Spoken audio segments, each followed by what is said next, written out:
You probably have some big questions about Minecraft. What are creepers made of? Who built the strongholds? Why do Endermen look like that? When it comes to these important questions about Minecraft's lore, I don't give a darn. Instead, it's that weird, niche, utterly useless lore that excites me. Like, did you know that crying obsidian tears taste sour? Like a gummy worm? That's so cool, I have a problem. Speaking of taste, cake. What is this? What am I covering my cuboid cake with? Nothing in his crafting recipe is red. Could the player be sneaking in another ingredient? It's time to play What Am I Topping My Cake With? Can our contestants guess what Minecraft cakes are topped with? Or will they guess wrong and miss out on an incredible prize? Is a cake topped with apples, sweet berries, beetroots, nether warts, or something else? Find out after these messages. Bread is a staple food in Minecraft, made with just 3 pieces of wheat. Sounds good, but then, right on top of a crafting table, the bread is baked instantly. How in the world can this happen? Let's analyze this step by step. Alright, step 1. Crushing wheat into flour. Considering the fact that the player has the strength to mash 2 rocks into a new one, crushing wheat should be a piece of cake. Step 2. Add water. The player doesn't have any water on them. Or do they? Water is infinite and spit and sweat are canon, so it works out. Although I do want to throw up now. Step 3. Bake. Remember how we instantaneously ground wheat into flour? Yeah, the heat generated should be enough to bake the bread instantaneously. Mystery solved. And we're back! So, unnamed villager, what are Minecraft cakes topped with? I see. That is...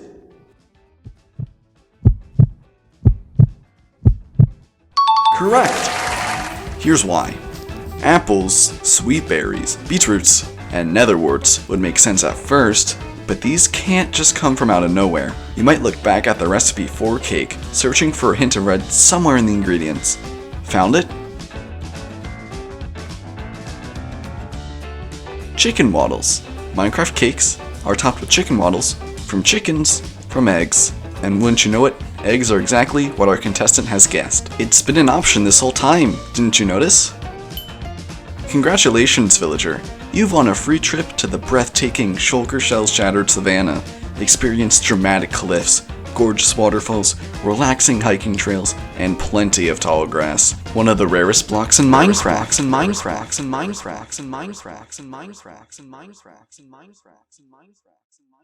Wait, you're telling me that tall grass, the stuff that gets in the way of your XP grinding, is one of the rarest blocks in Minecraft? Give me a break. Ready for this? If you use shears on grass, you get grass. If you use shears on tall grass, you get tall grass. No? Just grass. Wait, but I swear there's a tall grass item. How does one get it? So it turns out that the only way to get a hold of tall grass is to get it from savannah villages. But why only from here? What makes these guys so unique? Time for a stakeout.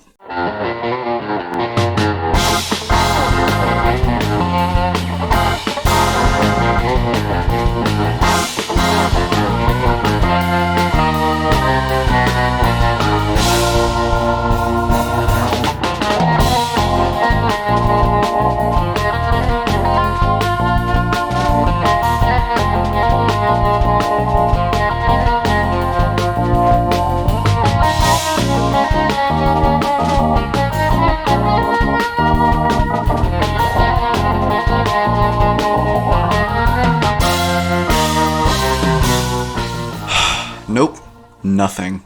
If only there was a way I could get inside their oblong heads. Oh, it's on their heads! Those leaves that they're wearing, the only way to get those leaves in Minecraft is with shears, meaning that these villagers must possess shears. Maybe the players swinging their arms around to break blocks are too violent to properly harvest tall grass, but villagers who can gently harvest crops could be more capable of getting the block. And it's not only savannah villages. In taiga villages, villagers have large ferns, meaning that they use shears too. There's a whole world of villagers with shears that's been hidden from us this whole time. What else could they be hiding from us? Uh-oh. I've been spotted. Time to get out of here.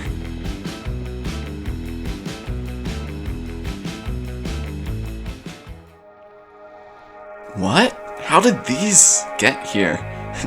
You know, I for one have never questioned how these overworld mushrooms have ended up in the Nether. They always served as a last resort food option, but I'm not starving, so let's extract some lore. Perhaps the Nether environment itself could explain their origin? Of course! That's it! Take a listen. No doubt, there are souls in soul sand, but whose souls? A quirk of note blocks could answer this. A note on soul sand makes a cowbell sound, so soul sand contains the souls of cows. And what likes to hitch rides on the backs of cows? That's right, mushrooms.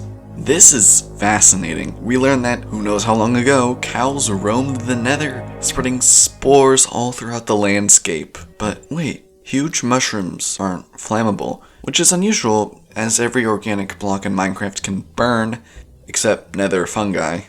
This lore could need some adjusting. Maybe mushrooms aren't from the overworld, but are actually native to the Nether? The cows then brought the mushrooms to the overworld?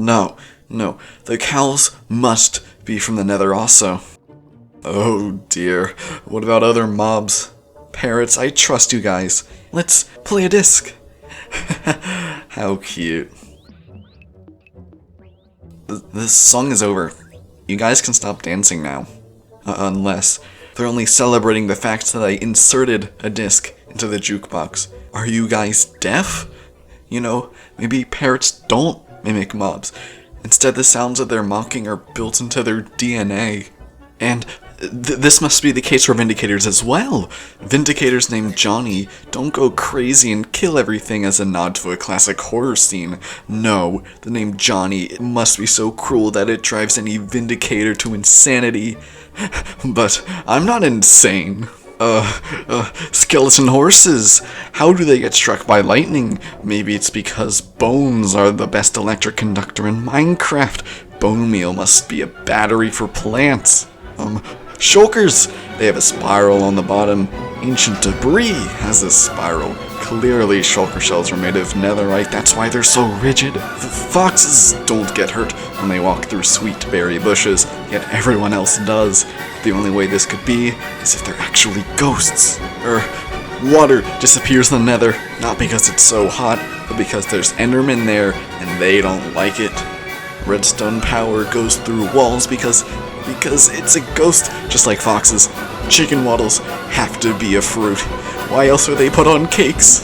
I just need everything to make sense. I need everything to connect together into one ultimate, definitive piece of Minecraft lore.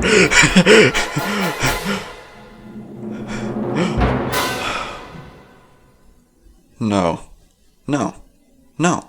I'm so wrong. Not everything needs an explanation. Not everything needs a reason. Minecraft is a fantasy game. It doesn't have to make sense. Minecraft is a game about creativity. The lore is up to you. Wow, you've made it to the end. If you somehow don't think I'm crazy, desaturate that subscribe button. At no cost, you can make my day a little better.